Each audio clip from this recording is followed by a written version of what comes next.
wabarakatuh.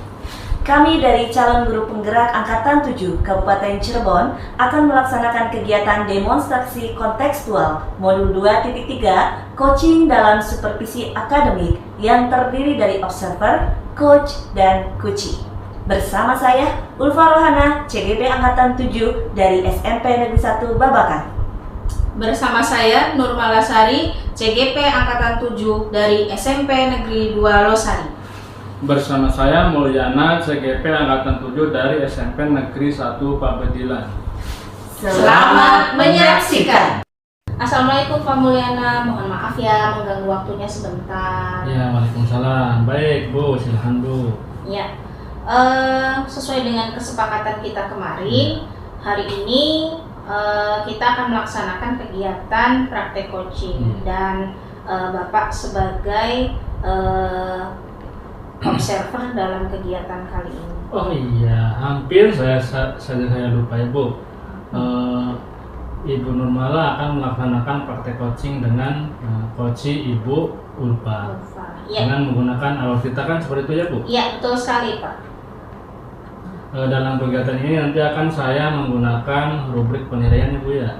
Ya, itu supaya saya dapat mengetahui kelebihan dan kekurangan saya dalam melaksanakan kegiatan praktek coaching ini ya Pak ya? Iya.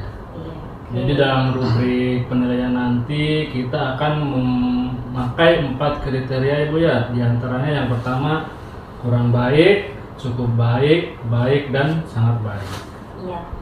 Baiklah, sebelum kita memulai kegiatan praktik coaching ini, saya akan melaksanakan memberikan beberapa pertanyaan terlebih dahulu kepada Ibu sebagai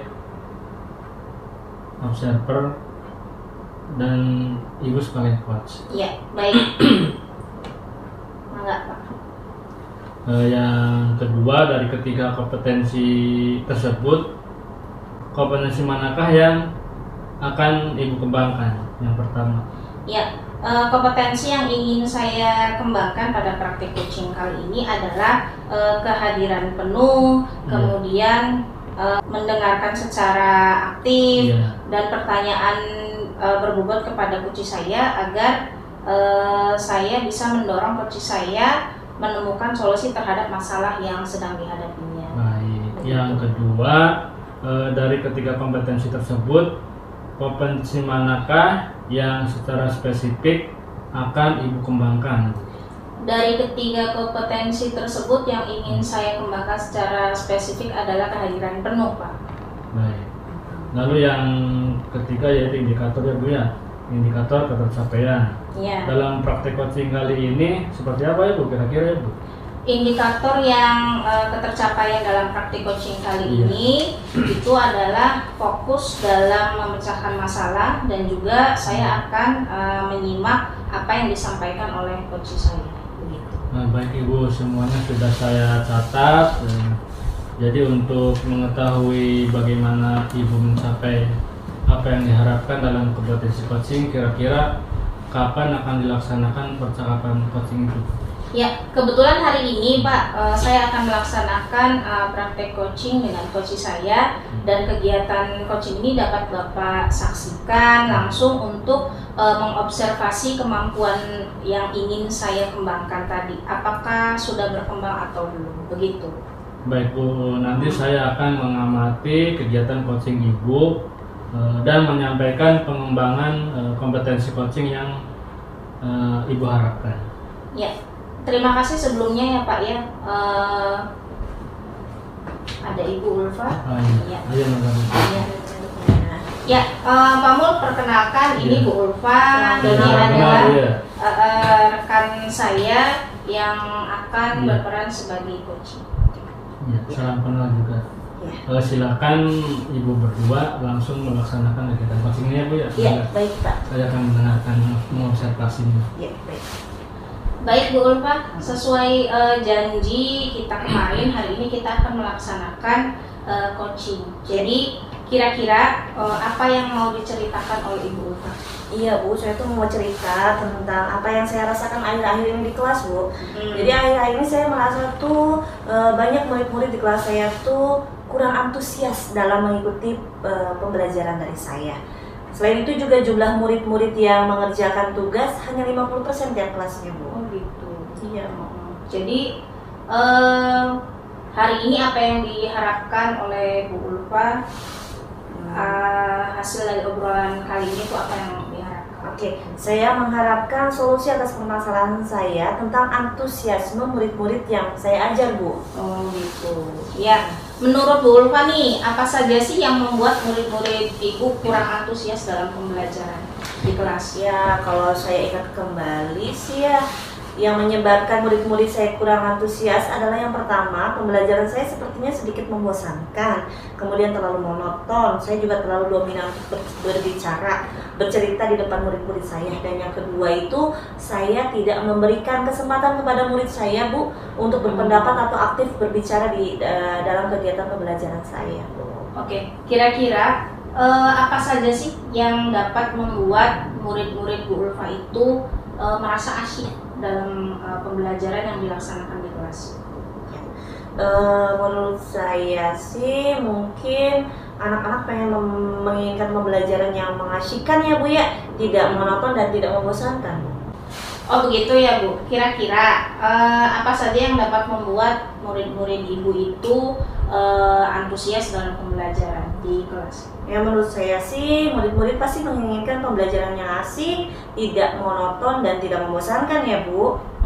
Nah, saya sependapat dengan Bu Ulfa. Kemudian menurut Bu Ulfa nih, apa saja yang bisa membuat murid-murid asyik dan tidak bosan pada pembelajaran? Ya, menurut saya itu pembelajaran harus fokus pada murid. Murid juga diminta aktif untuk pembelajaran. Kemudian adanya ice breaking ataupun games ya, Bu ya, supaya pembelajaran itu lebih menarik, Bu. Oke. Mengenai tugas nih, Bu Ulfa, ya, tugas yang diberikan kepada murid-murid itu apa sih penyebabnya sehingga mereka itu kurang antusias dalam mengumpulkan tugas? Kemungkinan sih karena tugasnya terlalu banyak mungkin, Bu ya, dan banyak berisi pertanyaan tanpa saya memberikan sumber belajar yang beragam dan mengasyikkan. Kalau boleh tahu, sumber belajar yang Ibu gunakan itu apa? Saya biasanya menggunakan buku teks yang ada di perpustakaan sekolah aja, Bu. Adakah sumber belajar lain selain itu? Saya pikir sih banyak ya, Bu ya. Sumber belajar seperti video YouTube, kemudian artikel di blog, atau tulisan ilmiah di internet, atau bisa juga kita menggunakan aplikasi yang sedang tren di anak-anak tuh, Bu, seperti TikTok atau Reels di Instagram. Nah, betul sekali Bu Ulfa ya. Saya yakin kalau misalnya Bu Ulfa menggunakan sumber belajar yang bervariatif itu pasti akan membuat murid-murid antusias dalam pembelajaran. Ya. Jadi sekarang nih, apa rencana Bu Ulfa untuk menyelesaikan masalah ini? Ya, yang pertama saya akan merancang pembelajaran yang mengasyikkan ya, Bu, dengan menggunakan sumber belajar yang beragam seperti video YouTube ataupun TikTok. Kemudian yang kedua juga saya akan memberikan tugas tidak terlalu banyak, Bu. Kemudian untuk tugasnya juga disesuaikan dengan minat dan bakat murid-muridnya. Mungkin istilahnya saya akan melaksanakan pembelajaran berdiferensiasi ya, Bu ya, sehingga murid itu tidak terkesan dipaksa, tapi mereka itu memang senang mengerjakan tugasnya, misalnya menggunakan bentuk drama, lagu, puisi, kemudian pantun ataupun laporan digital.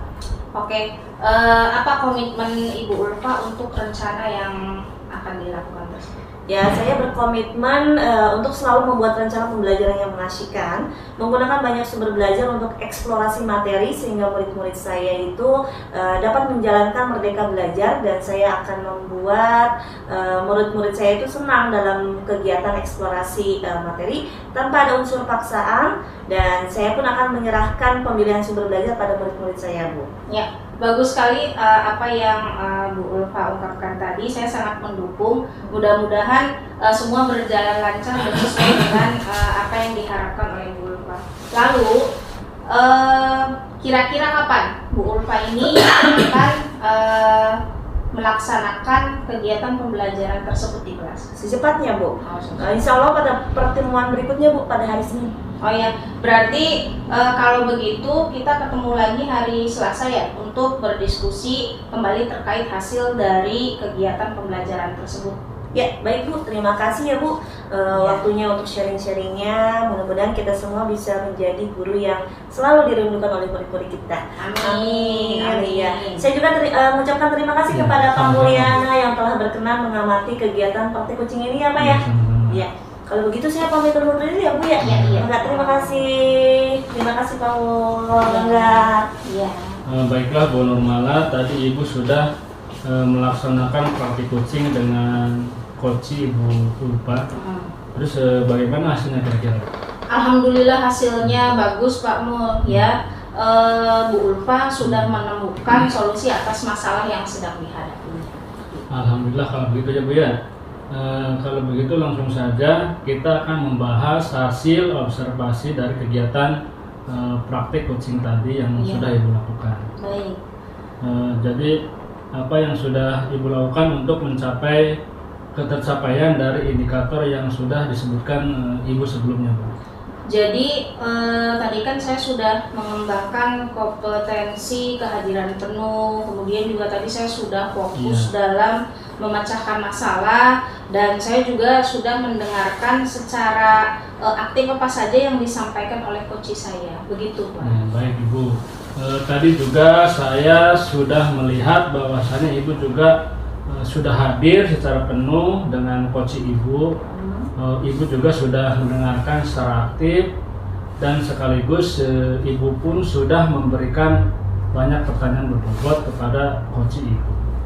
Kemudian izinkan saya menyampaikan hasil pengamatan saya secara keseluruhan terkait praktik coaching yang sudah Ibu lakukan hari ini. Baik, yang pertama tentang tujuan menyampaikan coaching. Kalau menurut saya tujuan yang disampaikan oleh coach sangat jelas, yaitu ingin mencari solusi atas permasalahan yang dihadapi tentang penurunan antusiasme murid dalam pembelajaran. Kemudian yang kedua, coach juga memberikan pertanyaan yang dapat membuat coach menyadari bahwa pembelajaran yang dilakukan harus mengasihkan. Kemudian banyak sumber belajar, dan tugas harus sesuai dengan bakat dan minat siswa itu sendiri. Kemudian yang ketiga, coach telah memberikan pertanyaan yang dapat membuat coach merencanakan hal-hal dalam menyelesaikan permasalahan yang dihadapinya, baik tentang antusiasme murid-murid dalam pembelajaran. Kemudian yang keempat, coach telah menanyakan tentang komitmen terhadap rencana yang diambil oleh coach, dan ternyata membuat coach menjadi yakin akan keputusan dalam solusi yang diambil. Nah, jadi kesimpulannya dalam praktik coaching yang sudah Ibu laksanakan, saya nilai sangat baik karena sudah sesuai dengan alur tirta, serta sesuai dengan prinsip coaching, yaitu yang pertama kemitraan, kedua proses aktif, dan yang ketiga memaksimalkan potensi. Terima kasih banyak ya Pak atas penilaian praktek coaching yang sudah Bapak lakukan pada saya. Sama-sama Bu. Setelah ini kira-kira apa rencana Ibu selanjutnya? Kompetensi mana yang akan Ibu kembangkan lagi? Jadi untuk selanjutnya rencana saya itu ingin mengembangkan kompetensi dalam memberikan pertanyaan berbobot pada coach saya, sehingga coach saya nanti akan terdorong untuk menemukan solusi dari masalah yang sedang dihadapinya. Baik, selanjutnya kira-kira apa langkah-langkah yang akan Ibu lakukan untuk mengembangkan kompetensi tersebut? Ya, untuk mengembangkan kompetensi ini saya akan merefleksikan diri saya terlebih dahulu, kekurangan apa yang ada dalam diri saya, dan saya juga akan memperbaikinya, serta saya akan mencari berbagai macam referensi bagaimana cara untuk melakukan coaching yang baik. Baik, kira-kira kapan Ibu akan mencari referensi tersebut, Bu? Akan saya laksanakan sesegera mungkin, Pak. Baik, semoga diberikan kemudahan ya Bu ya, dan juga kelancaran. Lalu kira-kira kapan Ibu akan melaksanakan praktik coaching lagi, Bu? Insya Allah nanti kalau ada rekan saya lagi yang membutuhkan saya sebagai coaching, Pak. Jadi kira-kira kapan kita bisa ketemu lagi untuk mengamati kegiatan praktik coaching ini, Bu? Insya Allah 1 atau 2 minggu lagi. Baik, Bu. Insya Allah saya siap untuk meluangkan waktu untuk mengamati progres Ibu dalam kegiatan praktik coaching yang akan datang. Ya, baik Pak. Terima kasih atas waktunya. Sama-sama sudah Ibu. meluangkan Mudah-mudahan waktu. Ya. bermanfaat bagi kita semua ya, Bu ya. Amin. Amin.